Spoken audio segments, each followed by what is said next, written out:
If you're anything like me, then there are probably many things you do that keep your hair looking flat, dull, and lifeless. Today we're going to fix that with some quick tips on how to give your hair some volume, some texture, and some poof. And the first tip we have for you guys today is to start with the right wash. Firstly, stop overwashing your hair. I'm not saying you wash your hair too often, but what I am saying is you're probably not using the right shampoo. Too many shampoos out there strip away the natural oils that your hair needs that actually gives it some good texture. You've probably noticed this after you dry your hair outside of the shower when you're using these shampoos and your hair goes all crazy, it poofs up, and every hair looks like it goes in a different direction. You can either stick to washing your hair every other day or maybe use a sulfate-free shampoo, kind of like Volts. Sulfates are the synthetic sulfuric acid salts that actually foam up and are really good cleaners for your hair, but they clean too well by stripping away those oils. What you would need is a gentler shampoo like Volts shampoo that you can get away with using every single day without stripping away too many oils. Step 2 is to towel dry your hair the right way. Skip the aggressive towel rubbing all over your head for now. That actually flattens your hair and causes a lot of frizz. Instead, what you want to do is what they do at any hair salon or barbershop, which is either patting dry your hair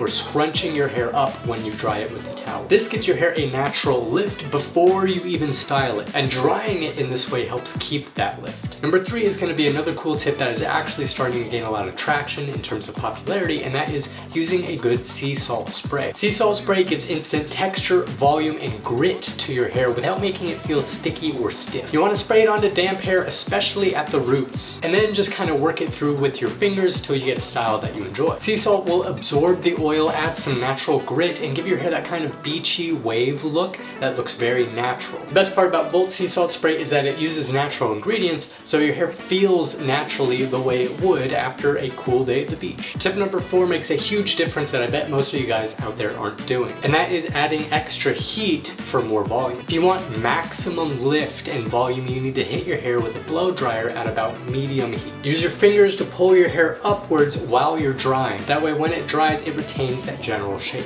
The salt spray will actually do the rest, locking that volume in place. Tip number 5 is to finish with some just light finger styling action. Tussle your hair around with your hands. You don't need heavy gels, you don't need creams, pastes, pomades, or whatever. The rest is just natural textured volume that will last all day. So if you've got flat hair in general, grab some gentler shampoo, grab some sea salt spray, grab a blow dryer, and the rest is history. It's all you really need to give yourself some better volume and beat the helmet hair that I tend to have. So thank you guys so much for watching. I hope you enjoyed this video and got some good info out of it. Let us know which of these helped you the most, and if you guys are curious about any of the products mentioned, all of those links are in the description. Please hit like and subscribe if we helped you out, and I will see you in another Wolf video.